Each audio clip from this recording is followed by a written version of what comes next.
This is my 2007 Dodge Ram 2500, making around 1,300 horsepower to the rear wheels. So the combination of the high boost and the large ring gap, the wider ring gap, is the perfect recipe for high crankcase pressure.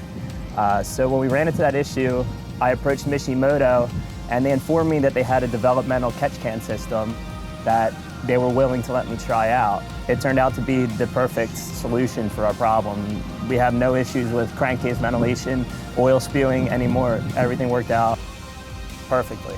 So I would definitely recommend the Mishimoto high flow catch cans for a stock application or even a heavily modified application like this truck here.